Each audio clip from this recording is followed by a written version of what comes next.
আজকে আলোচ্য বিষয় হলো যাকাত প্রসঙ্গ। যাকাতের গুরুত্ব ফজিলত নিয়ে আজকে আলোচ্য বিষয়। যাকাত ইসলামের যে 5টি স্তম্ভ আছে, যে 5টি ভিত্তি আছে, তার মধ্যে ঈমান এবং নামাজের পরে যাকাতের কথা আমরা উল্লেখ করেছি। যাকাতের গুরুত্ব এত বেশি যে আল্লাহ রাব্বুল আলামিন ঈমান আনার পর সর্বপ্রথম যে আমলটা করতে সেটা হলো নামাজ। কোরআন কারীমের অসংখ্য অগণিত জায়গায় আল্লাহ রাব্বুল আলামিন নামাজের কথা উল্লেখ করেছে। তো যেখানে আল্লাহ রাব্বুল আলামিন নামাজের কথা উল্লেখ করেছেন, সাথে সাথে যাকাতের কথা উল্লেখ করেছে। কারণ মানুষ যত ইবাদত করে তার মধ্যে দৈহিক যে ইবাদত, গুরুত্বপূর্ণ যে ইবাদত, সেটি হচ্ছে নামাজ। আর আর্থিক যে ইবাদত সেটি হচ্ছে যাকাত। আমরা যে সমস্ত ইবাদত করি, সমস্ত ইবাদত 3 ভাগে বিভক্ত। প্রথম প্রকার হলো দৈহিক ইবাদত, যেটা নামাজ এবং রোজা। নামাজ, রোজা দৈহিক ইবাদত। আর্থিক ইবাদত হচ্ছে যাকাত, 2 নম্বর। 3 নম্বর হচ্ছে আল্লাহ রাব্বুল আলামিন কিছু ইবাদত রেখেছেন যার সম্পর্ক দৈহিক আবার আর্থিক, দুটোটা মিলিয়ে। যেমন হজ। হজের সম্পর্ক অর্থের সাথে, হজের সম্পর্ক শরীরের সাথে, দেহের সাথে। কারণ কারো সম্পদ আছে কিন্তু সে বাইতুল মুকাদ্দাসে যাওয়ার তার সক্ষমতা নেই, তাহলে তার উপর হজ খরচ না। আবার কারো দৈহিক শক্তি আছে কিন্তু অর্থ নাই, সেখানে যাবে আসবে, সেই অর্থ তার কাছে নেই, তো তার জন্য হজ খরচ না। তাহলে মানুষ যে সমস্ত ইবাদত করে সেগুলো 3 প্রকার। এক দৈহিক, শুধু দৈহিক। আরেক হলো শুধু আর্থিক। আরেক প্রকার হলো আর্থিক এবং দৈহিক দুটোটা মিলিয়ে। যাকাত এমন একটি ইবাদত যেটি শুধুমাত্র আর্থিক ইবাদত। যাকাতের গুরুত্ব কেমন? বিশ্বনবী সাল্লাল্লাহু আলাইহি ওয়াসাল্লামের প্রথম খলিফা হযরত আবু বকর সিদ্দিক রাদিয়াল্লাহু তাআলা আনহু যখন তিনি দেশের দায়িত্ব পেলেন, ক্ষমতা হাতে পেলেন, যখন নবী দুনিয়া থেকে বিদায় নিলেন, তখন মানুষ বিভিন্ন দলে বিভক্ত হয়ে গেছে। কেউ ইসলাম থেকে দূরে সরে গিয়েছে, আবার কেউ ইসলামের মধ্যে আছে, আবার কেউ মাঝামাঝি। সে কোনটা নেবে, ইসলাম নেবে না ইসলাম থেকে বাইরে হয়ে যাবে। আবার কেউ আছে এমন যে ইসলাম মানতে রাজি কিন্তু যাকাত দিতে সে রাজি না, যাকাতকে অস্বীকারকারী। তো ওই মুহূর্তে হযরত আবু বকর সিদ্দিক রাদিয়াল্লাহু তাআলা আনহু, যেই মানুষটা পৃথিবীর মধ্যে আল্লাহ নবী যাকে বলেছেন আরহাম উম্মতি, আমার উম্মতের মধ্যে সবচাইতে রহম দিলওয়ালা, সবচাইতে কোমল হৃদয়ের অধিকারী যে ব্যক্তি, সেই ব্যক্তি গরম হয়ে গেলেন এবং তিনি দীর্ঘহীন কণ্ঠে ঘোষণা দিলেন, আল্লাহ রাসূলের জামানায় যে ব্যক্তি যাকাত দিত সে তো দিবেই। এই যাকাত আনতে গিয়ে, যাকাত উসুল করতে গিয়ে, যাকাত দিতে যে পশু আছে, তখন তো বেশিরভাগ যাকাত দেওয়া হতো গরু, ছাগল, উট এসব দিয়ে। তো যাকাতের পশু আনতে গিয়ে সাথে যে রশিটা দেওয়া হয়, যদি কেউ সেই রশিটা দিতে অস্বীকার করে, আমি তার সাথে যুদ্ধ ঘোষণা করব। তিনি শুধু এই যুদ্ধ ঘোষণা করেই ক্ষান্ত হননি, বরং এই যাকাত অস্বীকারীদের সাথে তিনি যুদ্ধও করেছেন। তাহলে এই ঘটনা দ্বারা স্পষ্ট হয়ে যায় জাকাতের গুরুত্ব কত বেশি। আল্লাহ রাব্বুল আলামিন আমাদের যাদেরকে আল্লাহ পাক সম্পদ দিয়েছে, এই সম্পদটা কার দান? আল্লাহ পাকের দান। সম্পদ এটা আল্লাহ পাকের দান। আল্লাহ পাকই বলছেন যে যেহেতু সম্পদ আমার দান, আমি তোমাকে দিয়েছি, সুতরাং তুমি আমার রাস্তায় খরচ করো। মালিকের জিনিস মালিককে দিয়ে দাও। আমি আপনার কাছে কিছু জিনিস রাখলাম, আমানত রাখলাম, ভাই আমি অমুক টাইমে নিয়ে যাবো, তো আপনার জন্য উচিত হলো সঠিক টাইম সেটাকে ফিরিয়ে দেওয়া। আপনি যদি আপনি সেটাকে না দেন, নিজের কাছে আটকে রাখেন, ধরে রাখেন, না আমি দিব না, তাহলে সেটা হলো আমানতের খেয়ানত। আল্লাহ রাব্বুল আলামিন আমাদের যাদেরকে সম্পদ দিয়েছে সেটা আল্লাহ পাকের আমানত। আমাদেরকে আল্লাহ পাক যে সম্পদ দিয়েছে, সেই সম্পদের মধ্যে শুধু আমাদের হক না, বরং সেখানে গরিব মিসকিন এতিমদের হক রয়েছে।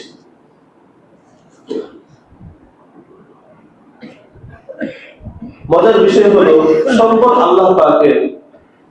আল্লাহ পাক বলছেন আল্লাহকে দেওয়ার জন্য। আবার আল্লাহ পাক এই কথাও বলছেন, আমি তোমাদেরকে যে সম্পদ দিয়েছি, যদি সেটা আমাকে দাও, আমি তোমাকে খালি হাতে ফিরিয়ে দিব না, বরং এর বিনিময়ে তোমাকে দিয়ে দিব।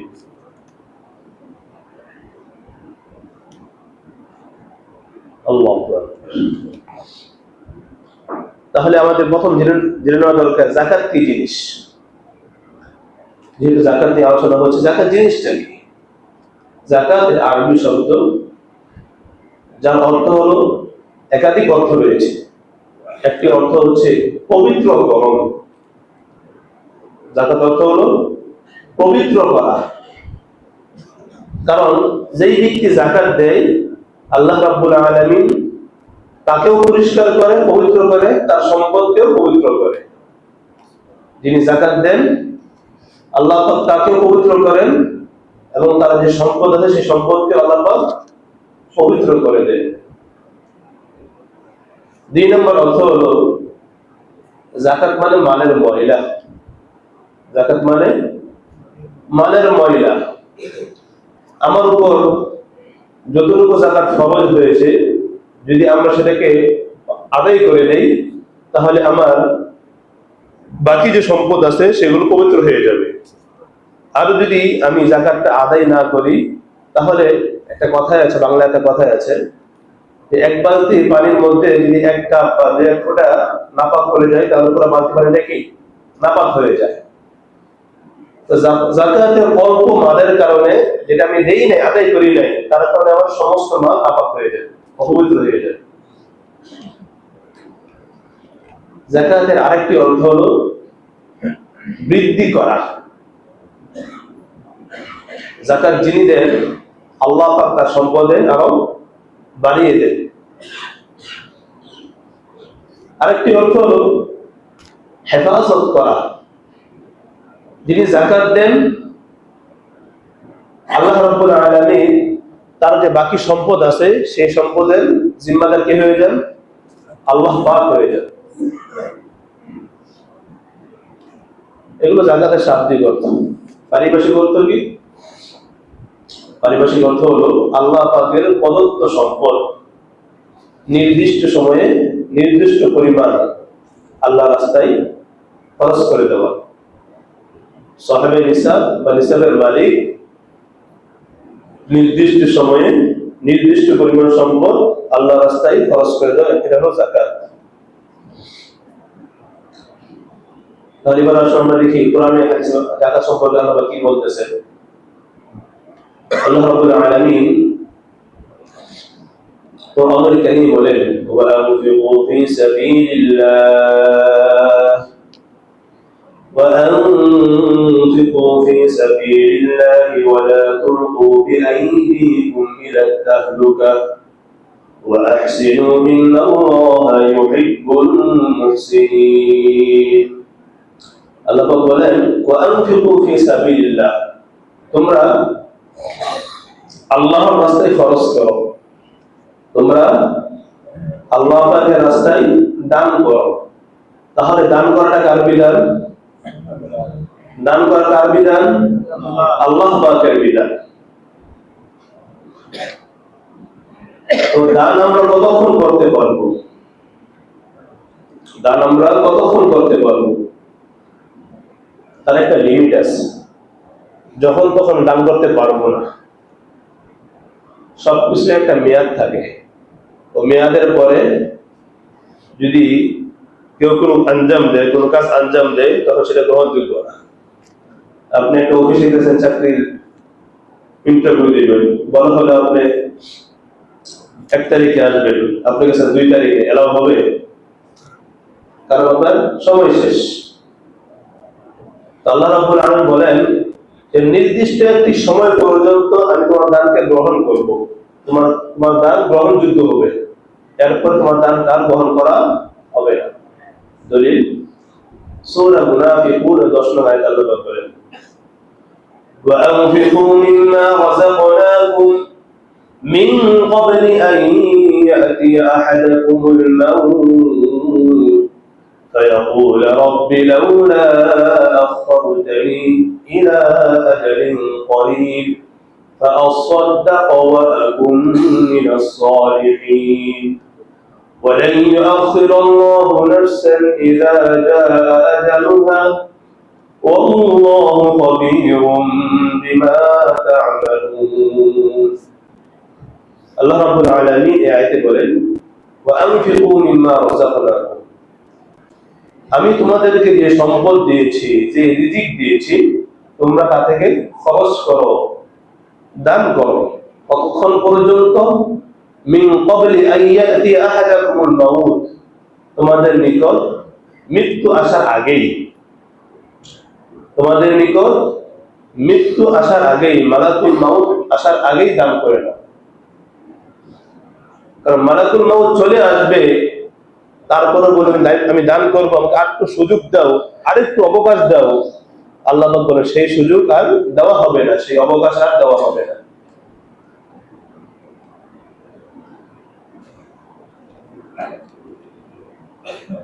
তো যখন মালাকুল মাউত চলে আসবে, তখন আল্লাহ পাক বলেন, বান্দা তখন বলতে থাকবে, রব্বি লাউলা আখখারতানি ইলা আজালিন করিব, আল্লাহ সুযোগ তো দিয়েছিলে, কাজে লাগাইতে পারি নাই, আরেকবার সুযোগ দাও, আরেকটু সুযোগ দাও, খালি দিয়ে দেখো, ফাআসসাদদাকা ওয়া আকুন মিনাস সালিহিন, আমি দান করব, এই পরিমাণ দান করব যে আমি যারা নেককার মুত্তাকি তাদের অন্তর্ভুক্ত হয়ে যাবে।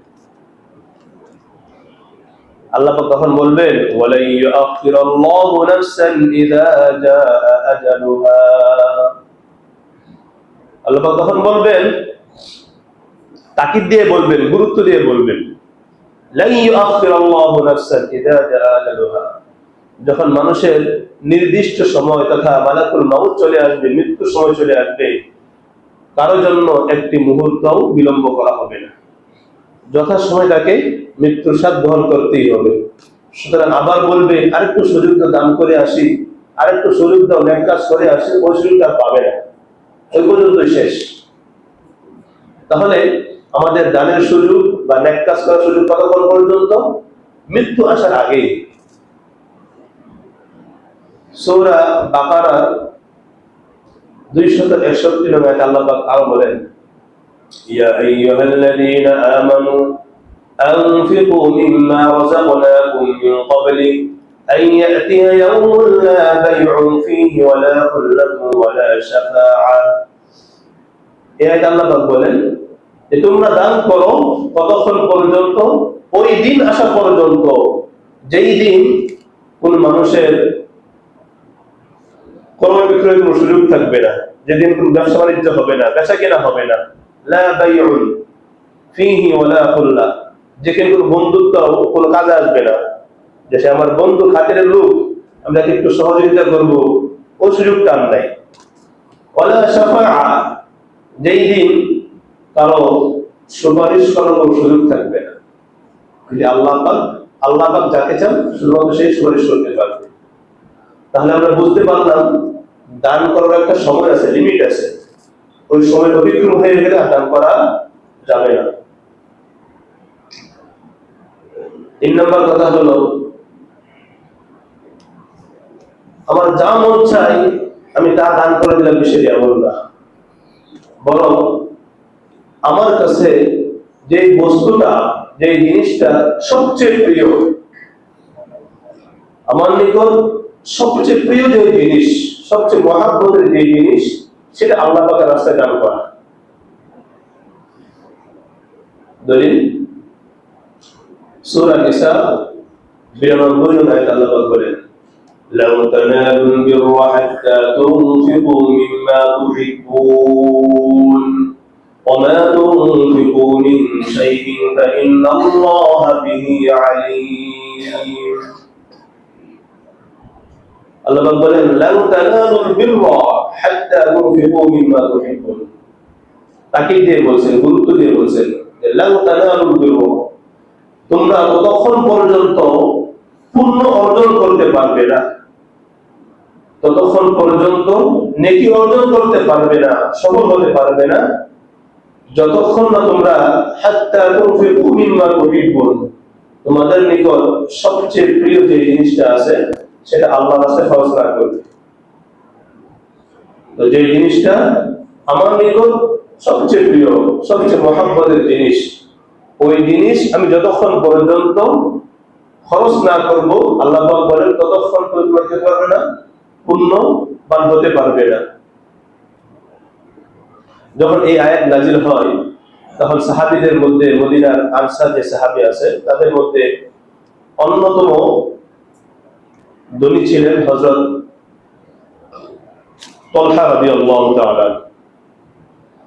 যখন এই আয়াত নাজিল হলো, তখন তিনার যে সম্পত্তি ছিল, হযরত তালহা রাদিয়াল্লাহু আনহু বিশিষ্ট শিল্পপতি ছিলেন, তো তার যে সম্পদ ছিল, এই সম্পদের মধ্যে সবচেয়ে বেশি প্রিয় সম্পদ ছিল বাইরুহা নামক একটি বাগান। তো যখন এই আয়াত নাযিল হলো, তিনি রাসূলের দরবারে আসলেন, এসে বললেন, ইয়া রাসূলুল্লাহ, আমি শুনতে পেয়েছি আল্লাহ পাক এই আয়াত নাযিল করেছেন, লা তানালুল বিররা হাত্তা তুনফিকু মিম্মা তুহিব্বুন, যে আমরা ততক্ষণ পর্যন্ত পূর্ণবান হতে পারবো না যতক্ষণ না আমাদের নিকট প্রিয় জিনিসটি আমরা দান না করবো।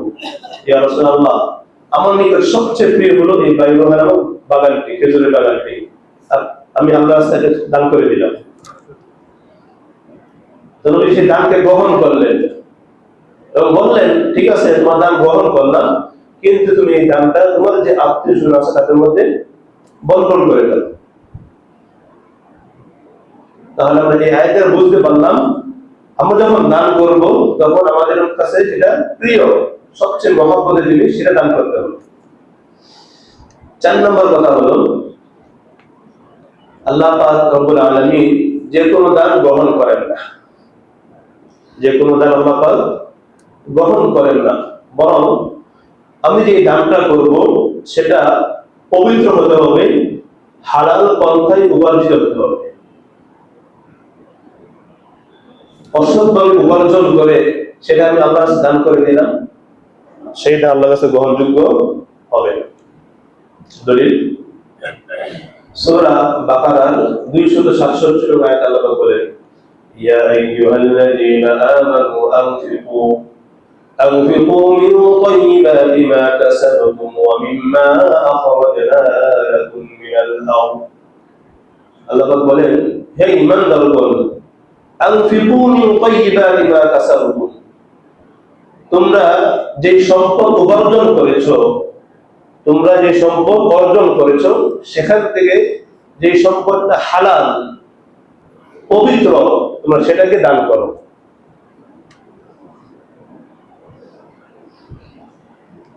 ওমিম্মা আখরাজনা লাকুম মিনাল আরদ, আর আমি আল্লাহ জমিন থেকে যে ফসল উৎপন্ন করেছি, তোমরা সেখান থেকেও দান করো। এটা বিশেষ করে আরব দেশে, বিভিন্ন দেশে ওসুরি জমি আছে, ওসুরি জমি আমাদের দেশে কম, অন্য দেশে যা আছে ওসুরি জমি, অর্থাৎ 10 ভাগের 1 ভাগ, আমরা যে ফসল ফলাই সেটার 10 ভাগের 1 ভাগ আল্লাহর কাছে দান করে দেওয়া। আবার 20 ভাগের 1 ভাগ আল্লাহর রাস্তায় দান করে দেবেন, নিয়ম আছে। তা যদি আমাদের উপার্জন হয় হালাল পবিত্র, আল্লাহ পাক বলেন কি সেখান থেকে তোমরা দান করো।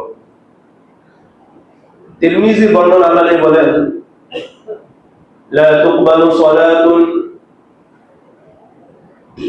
ইল্লা বিতুহুর ওয়া লা সাদাকাতুন ইল্লা বিগুলুল।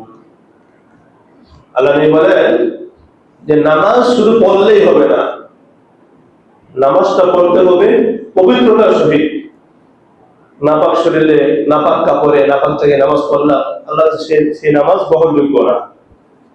ঠিক তদরূপ ভাবে আমি দান করলাম, অসৎ পন্থায় উপার্জন করে দান করলাম, গরিবদের মাল আমি লুটে নিয়ে দান করলাম, নাপাক জিনিস দান করলাম, আল্লাহ পাক সেটাকে গ্রহণ করবেন না।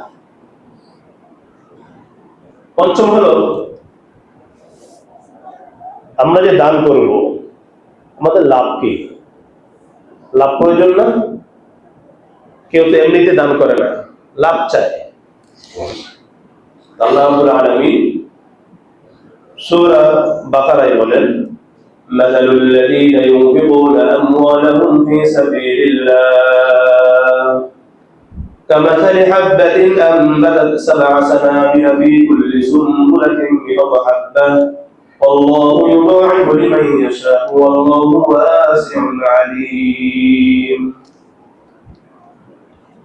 যারা দান করে আল্লাহ রাব্বুল আলামিন তাদের একটি দৃষ্টান্ত দিয়েছেন শস্য দানার সাথে।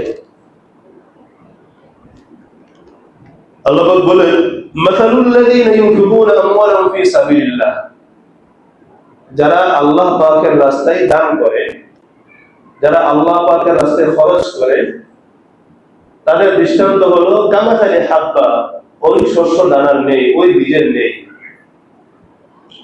আনবাতাত সাবআ সানাবিলা ফী কুল্লি সুনবুলাতিন মি'আতু হাব্বা, যে শস্য দানা মাটিতে রোপণ করার পর সেখান থেকে একটি চারা গজালো, আর সেই চারা থেকে 60টি শীষ গজালো। একটি চারা গজালো, সেখান থেকে 60টি শীষ গজালো, আর প্রতিটি শীষের মধ্যে মি'আতু হাব্বা, 100টি করে দানা আল্লাহ পাক দিয়ে দিয়েছেন। অর্থাৎ একটি চারা, সেখান থেকে 60টি শীষ, আর প্রত্যেক শীষে কি আছে? 100টি করে দানা আছে। আল্লাহ পাক বলেন, যারা আল্লাহর রাস্তায় খরচ করে তাদের দৃষ্টান্ত হলো সেই শস্য দানার নেই, যে 1 টাকা দান করবে আমি আল্লাহ তাকে 700 গুণ দিয়ে দিব। সবচেয়ে মজার ব্যাপার এটা, আল্লাহ রাব্বুল আলামিন অন্য কোনো ইবাদতে এটা বলেন নাই যে আমি 700 দিয়ে শুরু করব। আল্লাহ পাক অন্য কথা বলেন কি, বিআশরি আমসালি, আমি তাকে 10 গুণ দিব। কয় গুণ দিব? 10 গুণ দিব। কিন্তু আল্লাহ পাক দানের ক্ষেত্রে বলেন কি, আমি অন্তত 700 দিব, কমপক্ষে 700 দিব। আল্লাহ পাক বলেন যে 700 তো একটা আমার একটা মানুষের বুঝার জন্য, একটা হিসাব করার জন্য আমি এটা বললাম যে 700, কিন্তু ধনভাণ্ডারের মালিক হলো আমি আল্লাহ। সুতরাং আমি যাকে চাই যত বেশি, যত চাই তত দিব, যত চাই তত দিব। আল্লাহু ইউদাঈফু লিমান ইয়াশা, 700 একটা সংখ্যা মাত্র, কিন্তু আল্লাহ পাক যাকে চান, আল্লাহু ইউদাঈফু লিমান ইয়াশা, তিনি যাকে চান তিনি 700 দেবেন, 7,000, 7 লাখ, 7 কোটি আর অগণিত দিবেন। এটা আল্লাহ পাকের যাকে চান। আল্লাহু আকবার। তাহলে আমরা দানের একটি ফজিলত জানলাম, সেটা কি? আল্লাহর রাস্তায় 1 টাকা খরচ করলে অন্তত পক্ষে 700 পাবো, 700 গুণ পাবো। আল্লাহ। আরেকটি ফজিলত আমরা জানি, যারা আল্লাহর রাস্তায় খরচ করে, যারা আল্লাহর রাস্তায় খরচ করে, যে কোনো খরচই হোক, খরচ 2 ধরনের, একটি হলো নফল দান, নফল খরচ, আরেকটি হলো ফরজ, যেমন যাকাত খরচ, সাদাকাতুল ফিতর, এটা ওয়াজিব। আরেকটা হলো এমনিতেই দান করলাম। এমনিতেই দান যে কেউ যে কাউকে করতে পারে, ধনী ধনীকে করতে পারে, গরিব গরিব করতে পারে, যেটাকে আমরা হাদিয়া বলি। এই হাদিয়া যে কেউ যে কাউকে দিতে পারে। পিতা পুত্রকে দিতে পারে, পুত্র পিতাকে দিতে পারে, স্বামী স্ত্রী দিতে পারে, স্ত্রী স্বামীকে দিতে পারে, এক বন্ধু আর বন্ধু দিতে পারে। এটা হলো নফল হাদিয়া। এই হাদিয়া দেওয়াও সুন্নাহ, আবার নেওয়াও সুন্নাহ। আল্লাহ নবী যে হাদিয়া গ্রহণ করতেন, কিন্তু সদকা গ্রহণ করতেন না। গ্রহণ করতেন না বলতে নিজে খেতেন না, সদকা গ্রহণ করতেন, নিজে খেতেন না, বরং যারা গরিব অসহায় তাদেরকে দিয়ে দিতেন। আর যেটা হাদিয়া তিনি নিজেও খেতেন, অপরকেও খাওয়াতেন। তো আমরা এই হাদিয়াটা দিতে পারি, একে অপরকে দিতে পারি। আমার বন্ধু, আমি তাকে হাদিয়া দিলাম, শুধু টাকা যে হাদিয়া বিষয়টা এমন না। কাপড় গিফট করলাম, বন্ধ কোনো উপহার দিলাম, এটা হাদিয়া হতে পারে। এই হাদিয়ার মাধ্যমে মহাব্বত সৃষ্টি হয়, হাদিয়ার মাধ্যমে একটা বন্ধন তৈরি হয়, ভালোবাসা তৈরি হয়। তো বলতেছিলাম, মানুষ যখন দান করে, এই দানটা তার জন্য উপকার বয়ে আনে, ক্ষতি বয়ে আনে না। যেমন আল্লাহ নবী হাদিসে বলেন, হাসসিনু আমওয়ালাকুম বিযাকাত, তোমরা যাকাত প্রদানের মাধ্যমে তোমাদের সম্পদকে নিরাপদ করে নাও, সুরক্ষিত করে নাও। তো যাকাত দিলে সম্পদের সুরক্ষা হয়, যাকাত দিলে সম্পদের হেফাজত হয়। কে করেন? আল্লাহ পাক স্বয়ং করেন। এক ইহুদি মহিলা, যদিও সে মুসলমান না, ইসলাম গ্রহণ করেন নাই, আল্লাহ নবী সাহাবীদেরকে এরকম আলোচনা করতেছিলেন যে যাকাত দিলে কি লাভ। এই মহিলা কার এই আওয়াজটা বুঝলো যে যাকাত দিলে আল্লাহ পাক রব্বুল আলামিন স্বয়ং তার মানে হেফাজত করেন। ওই মহিলা সে মনে মনে ধারণা করলেন, সে ধারণ করলো, যেহেতু মুহাম্মদ সে আল আমিন, সত্যবাদী, বিশ্বস্ত, সে জীবনে কখনো মিথ্যা বলে নাই, তো মুহাম্মদ এই কথাটাও সত্য, যাকাত দিলে সম্পদ ধ্বংস হয় না, যাকাত দিলে সম্পদের নিরাপত্তা হয়। তো সেই মহিলা তার সম্পদ, তার সমস্ত সম্পত্তি হিসাব করে যাকাত দিয়ে দিলেন। তার কিছুদিন পর মহিলা, আরবের একটা অভ্যাস ছিল, দলবদ্ধ হয়ে তারা ব্যবসা করতে যেতেন এক দেশ থেকে আরেক দেশে। তো মহিলার একটি ব্যবসায়ী কাফেলা ছিল, যারা মদিনা থেকে সিরিয়ায় গেলেন 100 উট নিয়ে, 100টি উট বোঝাই করে মাল নিয়ে গেলেন। কিছুদূর যাওয়ার পর যখন ফিরে আসবেন যখন তারা ব্যবসা করে ফিরে আসবেন, প্রতিমধ্যে তাদের যে আরো বন্ধু ছিল, আরো যে সহযোগী ছিল বা সহপাঠী ছিল, হঠাৎ তারা জনদস্যুদের আক্রমণের শিকার হলেন, ডাকাত দলের আক্রমণের শিকার হলেন। তো সকলের মাল ডাকাত দল ডাকাতি করে নিয়ে গেল। কিন্তু এই যে মহিলা, যিনি 100 উট নিয়ে ব্যবসার জন্য পাঠিয়েছেন, ওই মহিলা যে সামনে যে উট ছিল সেটা হচ্ছে আমির উট। হঠাৎ যেখানে ডাকাতি হচ্ছে তার আগেই সে উটটা একটা পাথরের সাথে বসা খেয়ে অসুস্থ হয়ে গেল। আর উটের মধ্যে একটা নৈতিকতা আছে, তারা আমিরকে মানে, অর্থাৎ যেটা আমির তারা তার অনুসরণ করে, সামনেটা অনুসরণ করে। তো যখন সামনেরটা বসে গেল, বাকি 99টা বসে গেল। ডাকাত দল ডাকাতি করে চলে গেল, তার আস্তে আস্তে মদিনায় ফিরে এলো। তো যখন এই এই আওয়াজটা, এই কথা বৃদ্ধ মহিলা, ইহুদি মহিলা কানে পৌঁছলো যে জনদস্যুরা, ডাকাত দলরা সমস্ত সম্পদ ডাকাতি করে নিয়ে গেছে, তখন তার মনে মনে একটা পরিকল্পনা আসলো, একটা ধারণা আসলো যে মুহাম্মদের কথায় যাকাত দিয়েছি, যদি সেটা মিথ্যা হয়, যদি আমার সম্পত্তি ডাকাতের হাতে লুণ্ঠন হয়, ডাকাতি হয়, তাহলে আমি সমস্ত সম্পদ মুহাম্মদের গলা ধরে উসুল করব। কিন্তু দেখতে পেলে আলহামদুলিল্লাহ এক এক করে 100টি উট মদিনায় প্রবেশ করলেন। এই মহিলা, তার জন্য এই একটা ঘটনাই মুসলমান হওয়ার জন্য যথেষ্ট হয়ে গেল।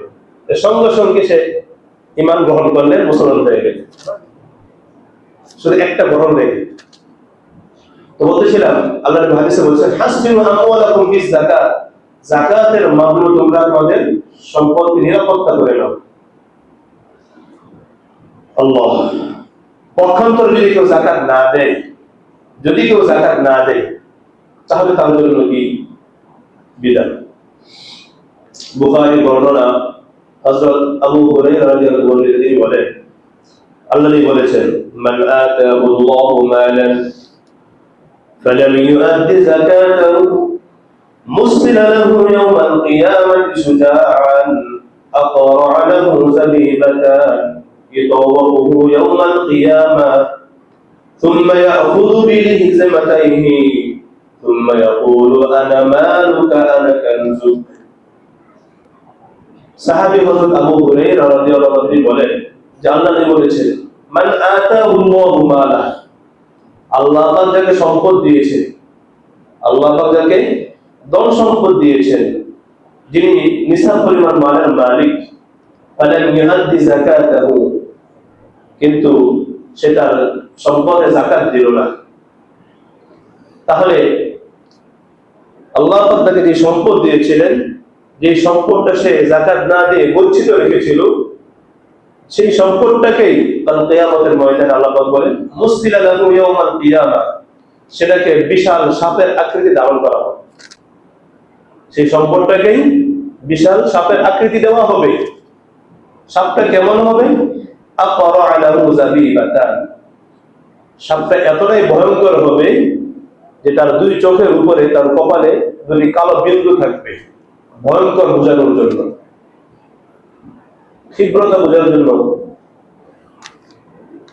ইউতাওয়াকুহু ইয়াওমাল কিয়ামা, আর ওই সাপটাকে তার গলার মধ্যে পেঁচিয়ে দেওয়া হবে। একবার চিন্তা করেন তো, দুনিয়া সাধারণত এই গলাটা দুরা সাপ ছিল তো নাকি, যে সাপের কোনো বিষ নাই। অনেকে আছে ওই সাপ দেখলেই ভয় পেয়ে যায়, যদি হাতে দেওয়া হয় এমনিতে সে লাফ মারে, আর যদি গলা পেঁচে দেওয়া হয় তাহলে সে সেখানেই নাই। আর যদি এমন হয় যে গোকরা সাপ, যদি গোকরা সাপকে গাও গলা পেঁচে দেওয়া হয়, যদি কোনো বিষধর সাপকে গলার মধ্যে পেঁচিয়ে দেওয়া হয়, তার অবস্থা কি হবে? এই দুনিয়া সামান্য একটা সাপ, কিয়ামতের ময়দানে সাপের যে ভয়াবহতা তার চাইতে কোটি গুণ বেশি হবে। তো আল্লাহ বলেন সাপকে পেঁচিয়ে দেওয়া হবে, সুম্মা ইয়াখুযু বিলিহজিমাতাইহি, আর সাপ দুই পাশ থেকে তাকে দংশন করতে থাকবে, তার চোয়ালের মধ্যে, তার গালের মধ্যে দংশন করতে থাকবে। শুধু তাই না, সে নিজের পরিচয় দিবে, আমাকে চিনতে পারছো? আমি তোমার সেই অতি পরিচিত একজন, আমি হলাম আনা মালুক আনা কানজুক, আমি হলাম তোমার সেই সম্পদ, আমি হলাম তোমার সেই সঞ্চিত ধনভাণ্ডার, যাকে সঞ্চিত করে রেখেছে, যাকাত দেওয়া নাই, খরচ করা নাই। আরেকটি ঘটনা বলি, যাকাত না দেওয়ার একটি ফল। সাইয়েদুনা হযরত মূসা আলাইহিস সালামের একজন ভাই ছিল, নাম ছিল কারুন, নাম শুনছেন না? কোরআনে ঘটনা আছে। আল্লাহ তাকে এত পরিমাণ সম্পদ দিয়েছেন, এত পরিমাণ সম্পদ দিয়েছেন যে আল্লাহ নিজেই বলেন, ইন্না কারুনা কানা মিন কওমি সাল্লাল্লাহু আলাইহি ওয়া আতাইনাহু মিনাল কুনুজ মা, আল্লাহ বলেন তাকে এত পরিমাণ সম্পদ দিয়েছি যে তার সম্পদের যে চাবি ছিল, সেই চাবিগুলো একদল সুস্থ সুঠাম দেহের অধিকারী শক্তিশালী একদল ব্যক্তি তারা এটা বহন করত।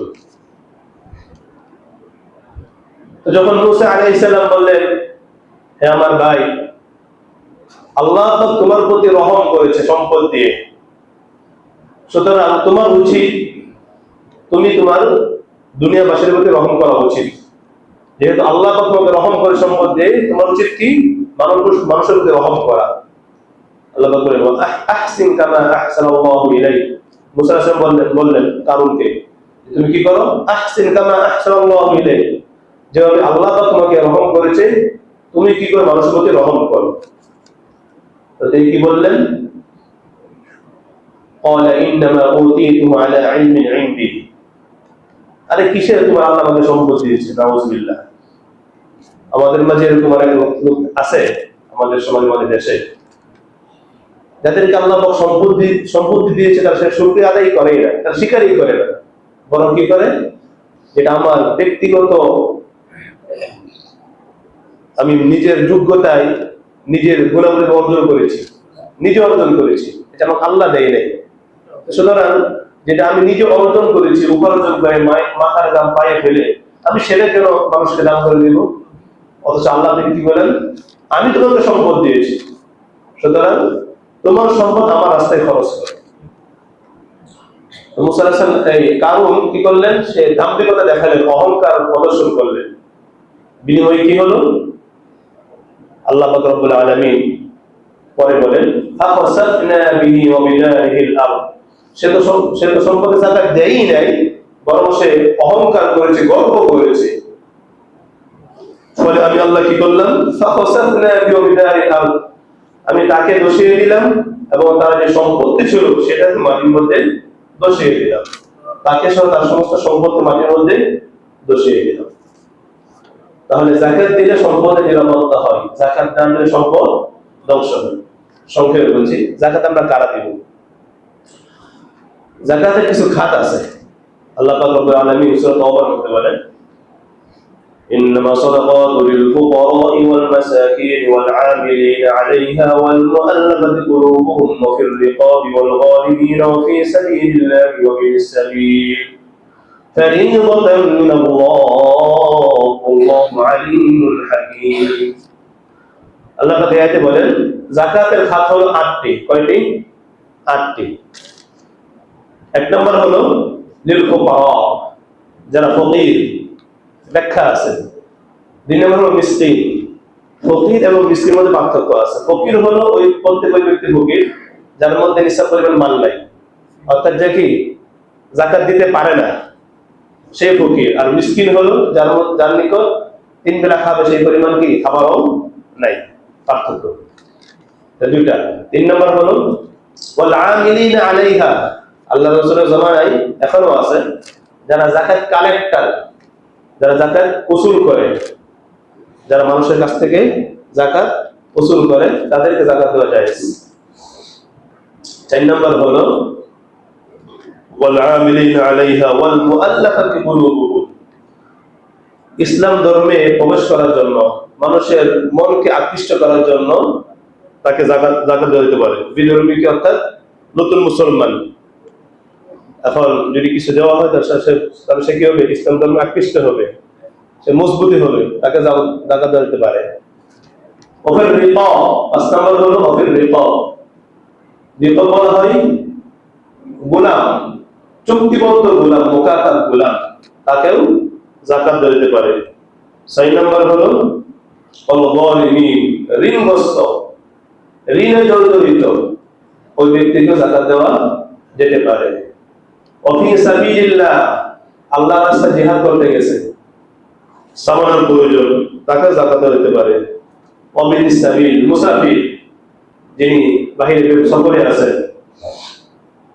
সে যদিও নিজের বাড়িতে সম্পদশালী কিন্তু সফরে গিয়ে সে খালি হাত হয়ে গেছে, তার আর কিছু নেই, অবশিষ্ট কিছু নেই, তাকে যাকাত দেওয়া যেতে পারে। এই 8 শ্রেণীর ব্যক্তিকে যাকাত দেওয়া যাবে। কারা দিবে? সংক্ষেপে বলছি, যাদের নিকট 20 মিসকাল স্বর্ণ, 20 মিসকাল স্বর্ণ, আধুনিক হিসাব হলো 7.5 তোলা, যাদের নিকট 7.5 তোলা স্বর্ণ আছে তাদের উপর যাকাত ফরজ। 2 নম্বর হলো 52.5 তোলা রূপা, 52.5 তোলা রূপা বা 200 দিরহাম যার নিকট আছে তার উপর যাকাত দেওয়া ফরজ। 3 নম্বর হলো স্বর্ণও নাই, রূপাও নাই, নগদ ক্যাশ আছে, কিন্তু এই নগদ ক্যাশটা স্বর্ণ বা রূপার কোন একটা সমমূল্য হয়ে যায়, তার উপর যাকাত দেওয়া ফরজ। 4 নম্বর হলো নগদ ক্যাশ নাই, ব্যবসায়িক পণ্য আছে, মজুতকৃত ব্যবসায়িক পণ্য আছে, তার উপর যাকাত দেওয়া ফরজ। এই 4টার উপর যাকাত ফরজ হয়। যদি কারো নিকট পৃথকভাবে 4টা না থাকে, বরং কিছু স্বর্ণ আছে, কিছু রূপা আছে, দুইটা মিলে যে কোনো একটা নিসাবের সমান হয়ে যায়, তার উপর যাকাত ফরজ।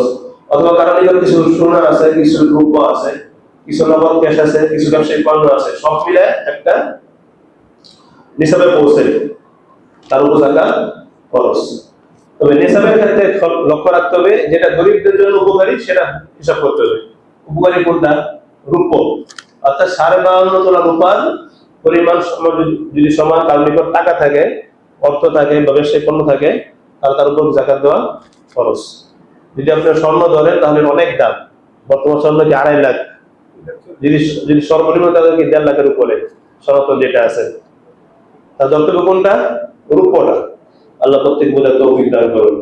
আরেকটা বিষয় খেয়াল রাখি, যাকাত যদি কেউ চাইতে আসে, অনেকে আছে গরুকে কুঞ্চিত করে ফেলে, গরু চেয়ে ফেলে, চেহারা কালো করে ফেলে, হ্যাঁ, এটা করা যাবে না। বরং আপনার জন্য খুশি হওয়া দরকার যে আমার ফরজ কাজে সে কি আমাকে সহযোগিতা করতে চায়। আমার দরকার ছিল তার দ্বারে গিয়ে তার বাড়ি থেকে দিয়ে আসা, সে জায়গায় সে এসে নিয়ে যাচ্ছে, শুকরিয়া আদায় করার প্রয়োজন। যারা এই গরুকে, যারা গরু কুচিয়ে ফেলে, যারা চেহারা কালো করে ফেলে, আল্লাহ পাক তাদের সম্পর্কে বলেছে কিয়ামতের ময়দানে এই স্বর্ণরূপকে একত্রিত করে তার এই কপালের মধ্যে, দুই গালের মধ্যে এবং তার দুই পাঁজরে, পিঠে সেক দেওয়া হবে। লোহার সেক দেয় না, যেমন বিভিন্ন স্বর্ণ বিভিন্ন গরম করে, এরকম গরম করে সেক দেওয়া হবে। যে আল্লাহ প্রত্যেককে, আমাদের প্রত্যেকেই সঠিকভাবে যাকাত হিসাব করে যাকাত আদায় করতে তৌফিক দান করুন।